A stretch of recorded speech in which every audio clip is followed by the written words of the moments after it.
Welcome to Back on the Broomstick, a modern witch's spoken word grimoire, where two witchy friends from way back are reconnecting to their pagan roots after a long period of mundanity. We're rewalking the path of the wise and trying out all the latest spells, rituals, and magical theory in today's witchcraft and pagan practices. So grab your wand and your incense, your cauldron and your crystals, and join us as we get Back on the Broomstick.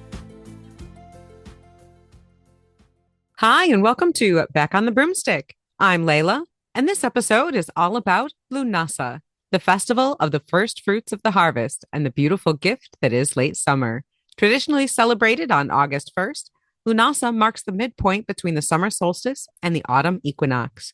It's named for Lugh, a deity associated with mastery, magic, craftsmanship, and skill.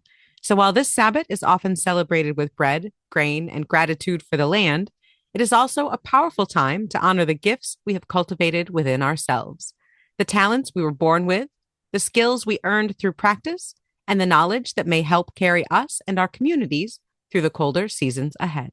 And I'm Chelle, and because I am challenged in the spelling department, I have traditionally referred to this as Lammas. Honestly, because it's just easier to spell for me, no other reason. A lot of people do that. Lughnasadh has a lot of extra consonants in it, and it's a little weird. We're not sure how to say it. If you do it phonetically, it looks like Lughnasadh. Lughnasadh. But yeah, Lammas.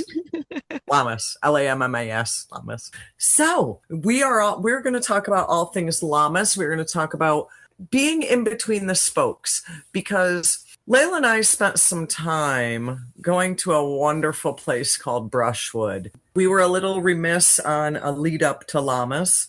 That's true. Luna. That's very true. So we're going to talk about in between the spokes. So this is going to be our Lammas episode on Lammas, but we are going to talk about what's going to carry us through from now through the next season. We were out in Brushwood in the middle of nowhere. You wouldn't let me bring my laptop. And I think we got a little behind on putting out Lughnasadh episodes, but that's okay. I did have a rule, and it was a no laptop, no work rule. And we were going to try to do some things while we were there, but we were just having a good time being witches. And we were very, very busy, kind of, I guess, celebrating a little bit of Lughnasadh. A lot of interesting conversations came out of our time at Brushwood this year. And first of all, I recommend it for anybody who hasn't been out there, and those listeners who have been there, you know what I'm saying. Gives you that, I think when we go out to the Sirius Rising Festival, it is in that point between the summer solstice and Lammas. I mean, granted, it's a little closer to Lammas, but you still got like that summer solstice energy when it starts. Still after the solstice, it's still summertime. You've got that energy, that God energy, that bright sunshine. But it feels like you start to transition while you're there. And there's a lot of magical experiences to be had there, no matter what your flair or flavor. And it does kind of give you a transition. Maybe it's because our weather was a little bit chilly. I don't know. But I personally kind of felt a shift. And through some conversations is where we birthed the idea for this episode. And not just a shift in the energy, because part of the beauty and the dark underbelly of Lughnasadh is that we're in the middle of summer and it's gorgeous, usually bright and sunny and things are growing. But behind the scenes, the sun is actually slowing down. The days are getting shorter now. And things are actually starting to die. It just doesn't, it's not visually prominent yet. Yeah, and we've talked about the themes of Lughnasadh and what it means, and that in other episodes, and we'll put links to those in the show notes. But the other thing that being at Brushwood reminded us, not just that fall and winter is coming, but that we have skills to share. And part of this holiday, part of this Sabbat is celebrating the god Lugh. And he is a master of many things. He's a master of a lot of skills, leadership, crafts, all sorts of things. And so while being at Brushwood, one of the things that we were celebrating was learning from other people, sharing the skills that we have and picking up new skills and learning new things from all sorts of other witches and pagans and magical folk. And, I think that was where I had a spectacularly glorious time this year at Brushwood. I was there last year very briefly, not enough days, that is for sure. And prior to that, it had been a long time since I had been out there. Far too long. It's a Far too great place to long. reconnect to your magical self. It really is. And I guess you don't realize it. And it's easy to say until you're in the position of it's been a while and you go Yeah. back and you're in the middle of reconnecting. But I think the thing that really struck me is, and I will complain about this about every single festival we ever go to till the end of time. So many great workshops, not enough time slots. You want to clone yourself so that you can go to all of the workshops at all of the times. It all of the times. And then you're like, oh, this one looks really good. And then you're like, shit, I'm teaching a workshop at this time. I want to go to Yeah. their workshop instead. But to be able to go to as many as we were able to, and obviously, like I said, we weren't able to go to all of the ones we wanted to due to just time constraints and scheduling, And needing to sleep and because, needing to sleep yeah. and Sorry, eat. Joe. I really wanted to go to two of your workshops and I woke up late both times. Joe, I just got to say, I feel you because I had two 9 a.m. workshops. I get it. I get it. I wanted to be there with Layla, but I needed a day to sleep in because they railed me with two 9 o'clock days. But anywho, you get to learn from all of these fabulous, wonderful, magical, spiritual people. But what I think is equally tantalizing is that we get to share too. It's not us just attending and absorbing. We get to kind of branch out our knowledge to others and kind of share our what we know and share our little things and the things we're Yeah. into. And it And also reminded me of things that I know how to do and I'm good at, and I'm just lazy. And I got a spark at Brushwood. I was touched by an element, which you and I have talked about, and I have been sparked to kind of re-delve into some skills that I have that I've just blown off because of laziness. it's interesting. This is going to be a little tiny bit of a tangent, but you did talk about connecting with that element and really working with this where you hadn't before. And we've talked a little bit about a deity that I have started working with, mostly because he said so. And that's not really something that I have experienced a lot before. Most of the time, when I have worked with a deity, it has been through a need of mine, or I have reached out. And this is the first Not a time demand.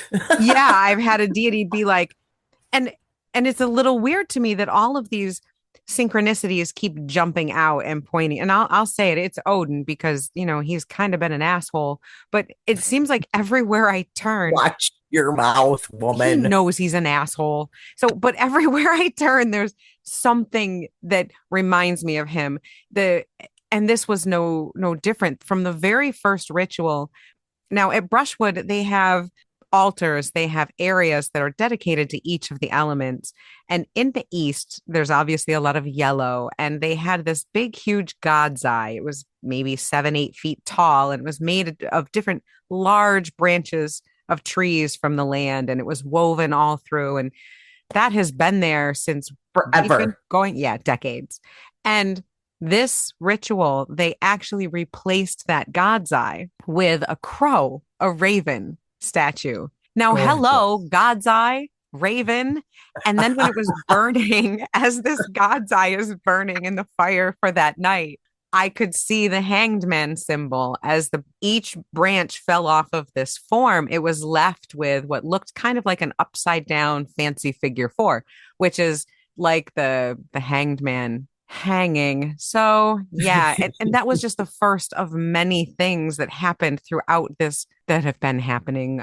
I'll admit, but a lot at this festival. So, there's a lot that we can learn from the messages that we're getting from other people. And so it was very interesting to see all of that come out. But one of the conversations that we had while we were talking about all these interesting things was that we love sharing our workshops, but sometimes we have trouble because it feels like, oh, this is just something that everyone knows. Why should I give this little tidbit? Because, oh, everybody knows about this tarot and journaling thing. And It feels insignificant to right, to me, share. maybe because it's common, but I forget that other people don't know these things sometimes. Yeah, you have so many tarot decks. It's probably easy to forget sometimes that not everyone has access to that or has the wealth and breadth of knowledge that you have because you have those tarot decks, and so it got us thinking that sometimes we can take the skills that we have. People do this. We do it. We see other people do it. Take the skills that we have for granted and don't celebrate them. Don't celebrate what we know and maybe sometimes are afraid to share what we know. And something else to kind of go with that, not just sometimes forgetting when you're speaking about it that not everybody is at the same starting level of knowledge. But the other part of that is, and this was something that really kind of smacked me in the face at Brushwood too. I had someone there call me out and basically say, I know you have this skill and ability, and I would like you to do it. And I was like, at first, I was like, who the hell am I to be doing this? And I'm like, well, I do have that skill and ability, and I should do this. And although I said I would, other stuff came up and I ended up not doing it. But it wasn't out of being scared or thinking that I wasn't able or good enough. But it was a good reminder that I have skills that maybe I haven't been utilizing. And, I'm talking about this on a magical level, but this could mean anything. And even in the real world, even in your freaking mundane piece of shit job that you got to go to 9 to 5 every day. Mhm. Sometimes we forget we have skills and they fall by the wayside until someone calls you out to ask you to use it. And that happened to me. Yeah, and sometimes these are skills that come very naturally to us, and so we take it for granted. Or sometimes there's skills Right. that we had to work really hard for, and so maybe we're ashamed that it didn't come naturally, or maybe we're ashamed that we had to put so much work into it, and it seems to come so easily to other people. There's a lot of reasons why we might not honor those skills or use those skills or even think that they're worth anything. I think the other piece of it too can be, not always. I'll just put it out there. I am specifically talking about the fact that I'm a Reiki master and very rarely use that. Do, but very rarely. So, really, what it comes down to, I think, for me is with Reiki, I think in particular, is I went through a lot of stuff to go through the process of becoming a Reiki master and all that is entailed in that, and all of the time and energy, both on a mundane and spiritual level, that is involved in that. And I think once I got my Reiki certification, I was just a little burnt out for a minute. Yeah. You're like, you know what I mean? You know how when you Oh, like, yeah. not just something that you get certified in, but anything that maybe you deep dive or whatever, you spend a lot of time and months and months and months, and then you're just like, all right, I need a minute. And I think that's part of what it was with me as well, is that I had a little burnout after actually getting the Reiki master. Yeah, and that's another thing too is, sometimes there's skills maybe that we have overused at some point, or maybe that's too much has been asked for us and we don't want to do it anymore. And take tarot, for example. There was a time when we were doing workshops, I was giving classes, I was doing private tarot readings and tarot parties pretty much regularly, a And then you lot. vowed to not do it, and you didn't for decades. Yeah. And then I stopped because, well, I wouldn't say decades, but it was a very long time. And I was burnt out. It was too much. It had gotten to be too big of a burden to bear. And just recently, I have gotten very much back into it in the last year or so and found that joy and reconnected with that energy. And I guess it seems like we're getting a little bit off tangent, but what we're really talking about is what to celebrate is that we're celebrating Lugh. We're celebrating this god who is the epitome of mastery and craftsmanship and skill. You can find references to him working with magic and being a good warrior. I mean, whatever talent you're looking for, he's the god that you want to talk to if you want to talk to about practice or honoring that skill. So, we're talking about a wide variety of skills that we have. Some we use regularly, some we don't, some we trained and then stopped, and some that, maybe we feel weird about using. I don't know. But the thing is here is that we're talking about reconnecting with that, reconnecting with the idea of being proud of what you know how to do. And celebrating that too. Not just being proud of it, but celebrating. We are all balls full of knowledge, and we should celebrate that. Yeah, and I love sharing that, which is why I like doing festivals and workshops and presenting, because sharing that knowledge, not just what I have, but what other people have. And I found that when I was in workshops, particularly this past week, especially the ones that I taught, I learned a lot from the people that came to my workshops. We would be going through something, and people would ask amazing questions or share wonderful experiences or their own views on what we were talking about. And I think we had some phenomenal discussions with people that were about their knowledge, even in the midst of like my workshop or one of your workshops. And I think the other wonderful thing is also, like, I did a bunch of tarot workshops, and I had folks there that were very familiar with tarot.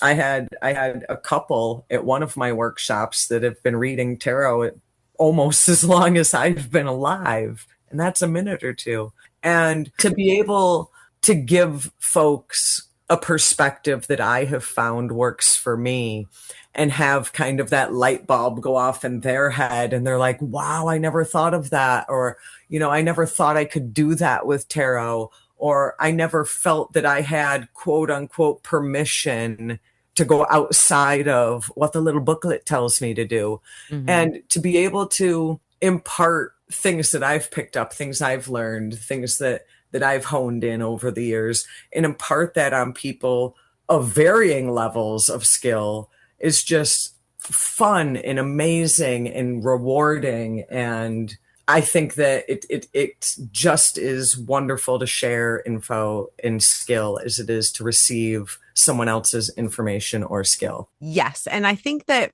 if we take it back to like the harvest metaphor, because Lunasa is the first harvest, it's the festival of first fruits, it's the celebration of the first things that you are able to harvest from your garden. And in the mundane world, in the physical world, people are gathering their first tomatoes and cucumbers and corn from their gardens. In the magical world, the idea here is to reassess where you're at. What types of magical goals have you set in your life? And where are those right now? Where are you feeling, and what can you grow from here? So if we bring it back to like the harvest idea, the seed is the knowledge that you can share, is the skills that you have that you can share to other people. But now you've honed in those skills, and I think part of the harvest theme is imparting your skill and ability onto others. Right. That's the seed part. Yep. The seed is that you imparting that onto other people. And so give that seed to other people. And then, like I was saying, by sharing some of my knowledge and by listening to what other people were sharing back, that was giving like a really great loop of they're learning, I'm learning, we're all getting new things out of this. It's not just a static one way street.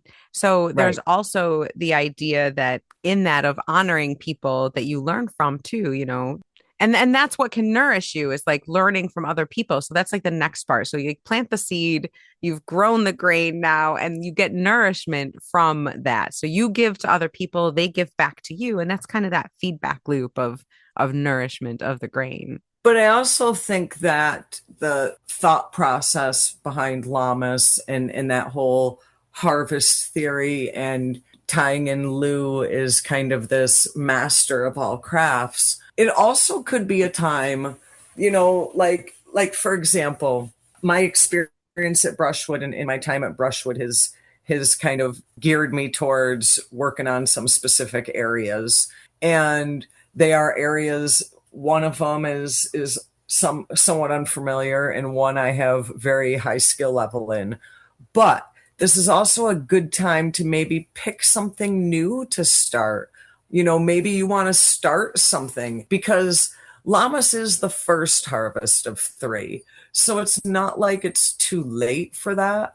So it also could be a good time. Maybe you want to learn a new skill or pick a new skill or hobby. Yeah, Lunasa is not just the first harvest, it's also a time to plant for a late fall or early winter crop. So in the Just real like you would world in and your in the garden. magical world, you could do either one of those things. I was going to say, just like in your garden, now is about the time that you're starting to plant those kind of fall gourd type things.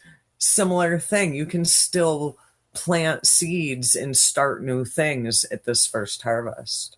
And the other thing with a seed isn't just you passing on your knowledge to other people. Sometimes you bring a seed in, you want to start something new in your life, like you were just saying with the fall planting now for a fall harvest or for an early winter harvest analogy. So that seed idea can be you giving the seed of knowledge to someone else, or you planting that seed for something new for you. And I think that's important with the whole idea of Lugh is he wasn't just happy about being good at things. The idea isn't that he's just so good and everything's just so great and you can just stop there. Lugh is also, the pursuit of excellence, becoming a craftsman isn't just being good at it, it's working at being good at it. It's learning, it's practicing, it's honing your craft. There's more to it than just that. And we can Well, apply Lou that to our magical lives too. and Lou is the master of art. So I think the idea that, not to just kind of touchstone on things, but to become a master as Lou is. And I think part of becoming a master is also honoring what you know and honoring where you're at. You don't have to always be the best at it. You can just be good at it. You can have a skill that you really like. For example, I love to paint. I am terrible at it. I think most of my stuff looks like a preschooler drew it, but I have a really good time. And it's not like I'm trying to sell it or anything. And it's something that I enjoy doing, particularly with tarot cards and with other type of magical journeying. I have, like the last year or so, been very artsy craftsy with it. It's okay that I am not Picasso. I get a Right. lot of fun and enjoyment out of this skill, quote unquote. I'm having a blast with it. And it helps me to get into a very magical mindset when I pick up those colored pencils or the paints or whatever. So it doesn't have to be something that you have completely mastered. It can be a skill that you just find enjoyment in, even if it's not something that you do well. I also think that with Lou, I think Lou challenges us to kind of embrace versatility because as a master of many things, I think part of Lou's lesson is for us to be equally versatile. And maybe the lesson here isn't just to be completely and 100% skilled in one thing, but I think that versatility is an important lesson here this time of year. Yes, I think that's true. I just learned this story about Lugh that kind of exemplifies that, where Lugh was trying to get through the gates into Tara. And one of his titles, and I apologize, someone who speaks Welsh or Gaelic, please tell me how to pronounce this. I couldn't find the pronunciation. Future Layla will pop in here with the correct one if I can find it before this goes out. But Samaldanic is one of Lugh's titles, and it means being skilled in a lot of things, basically. And so the story goes that he arrived at the gates to Tara, and the gatekeeper wouldn't let him in. So the gatekeeper says, "What can you do for Tara? Why should we let you in?" And Lugh says, "I'm a smith, a warrior, a poet, a harpist, a healer, and a craftsperson." And the gatekeeper looks at his list and he says, "Yo, dude, we have all those people. We don't need you. We already have all of those people." And Lugh, because he's very wise, said, "Well, do you have anyone who can do all of those things?" And the gatekeeper was like, "Well, no. Well, I guess you can come in. Come on in." So because of his versatility, he was able to gain entry into Tara. And so that kind of goes back to the point that you were saying, is that you can have a lot of different interests. We're not talking about specializing in something. We're talking about the love of learning. We're talking about the idea of honoring who you are and what you know, and being proud of what you know, being happy in the skills that you have, whatever level they're at. Yes, I am working at being better at art, but I don't need to work really hard at it. It's something that I get enjoyment from. It's not my job.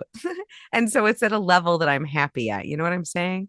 It's Right. it's something that I can be proud of my skill in and gain enjoyment from, even though I'm not a master. And I don't think the lesson here is mastery. I think the Right. lesson here is literally versatility. Yeah, absolutely. And versatility works in witchcraft too. A lot of times people lately, especially, have this idea, or at least they did. Maybe it's changed a little, but people like to know what type of witch they are. They want to know if they're a green witch or A if they're an kitchen herb witch witch like a dragon witch or a or crystal witch or whatever. And you don't have to do that. You can be more versatile than that. Usually, even if people pick something like that and say, well, I'm a green witch, they still learn a lot of different things that wouldn't necessarily fall under what you might call green witch. And right. that's part of being versatile in your practice. It's good to learn as much as you can. You don't have to master all of it. But if you want to, go ahead and dive right in and be proud of those skills and be interested in learning and open to learning new things. And also, take time to look at what talents you have that have kind of either, come to fruition or have grown in your life thus far. Because, sometimes you plant a seed and it's a dud. And, maybe you planted a seed a while back and maybe that's not the path you should go down or the Mhm. journey you should take or what have you. Maybe it's also a time to take a look at what talents or what have you have grown and what needs to kind of be fed more and what needs to be weeded out. Yeah, and something that you could do to kind of honor that in a magical way would be to get yourself into a meditative state, have a journal there, and Of course. picture yourself walking the path to Tara and getting to that gate. And when the gatekeeper asked you, what skills do you bring to Tara that should bring you in? What skill would your answer, what would your answer be? What would you say? Think about that. Or let meditation you answer that and see what answer comes out of your higher self's mouth. It doesn't have to be something like I'm a rocket scientist. It could be, it could be I'm really good at cooking. Well, maybe not you, Shell, but it Right? could be but Not you're me. great at tarot. You're awesome at herbs. You could bring up all the things that you are good at. What would your answer be if you were standing at the gates to Tara? How would you answer that gatekeeper? And meditate on that, and maybe do some automatic writing on that and see what comes out. Just make lists. Maybe you're really proud. Maybe maybe you know exactly what you would say. Write them all down. Celebrate those things. Of course, you would have to bring journaling into it, but Yeah. it is also, I do like to look at the transitioning nature that's going on right now too as well, and I don't want to forget that and leave that out. Sunflowers, I'm starting to see sunflowers and there's magic in that, but sunflowers, they do kind of remind me to do some of that sun magic still. There's still energy in the sun. It hasn't totally gone away yet, for God's sakes. So when I look out in nature this time of year as well, not to kind of get off the skill thing, but I also want to just remind folks that there's still a touch of sun out there to continue your sun magic. There's a lot of sun out there. Well, maybe not right Depends on where now. you're at. Yeah, it depends on where you're at.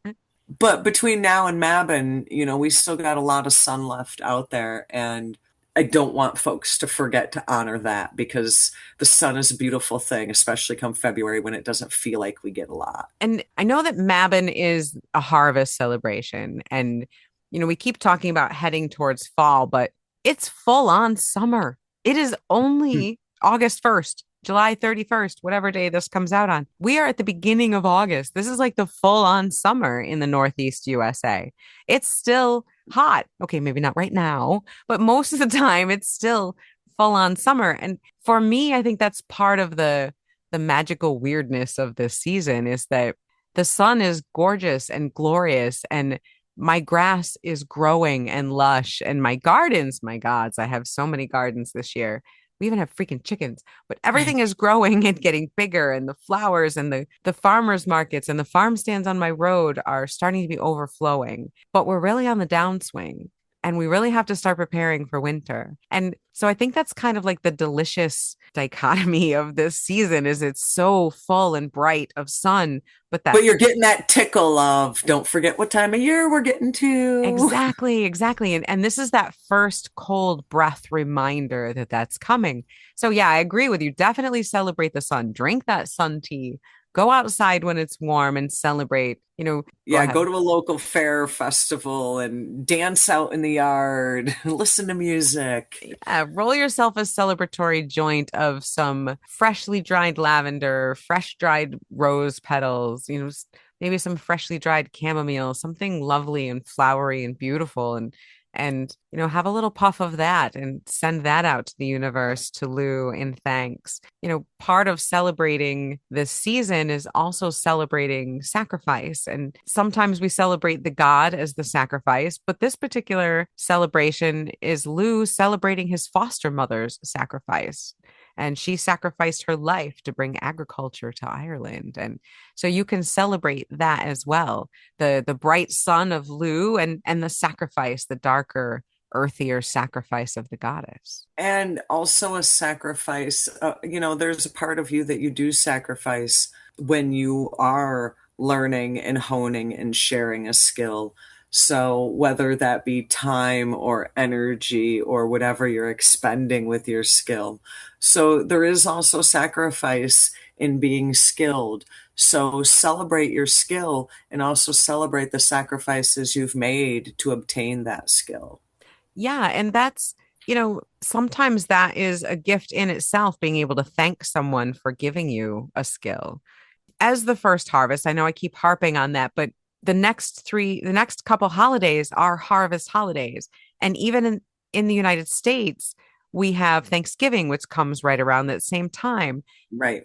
And so there's a lot of harvest coming up here in the next few months. And one of the things that we can harvest is gratitude. And tying that back to Lugh and to skills, sometimes we can have gratitude for someone else's labor or someone else's skill. We should remember to acknowledge where our skills came from, who taught us. Maybe we need to go back and say thank you to those people, that gave us some of those skills. That can be a way of giving back and honoring the season as well. And that could also be a good, like, mini ritual or quasi meditation to perform during this time between this particular spoke is, maybe you put something out there verbally, or maybe you write something down in your book of shadows or your journal, or maybe you write a letter to someone who's been a mentor to you. And maybe offer your appreciation or your thanks for a skill they've imparted on you or knowledge Mhm. they've imparted on you, or meditate and send energy out into the universe or to a specific person who has assisted you in gaining a particular skill or knowledge that you're particularly fond of having.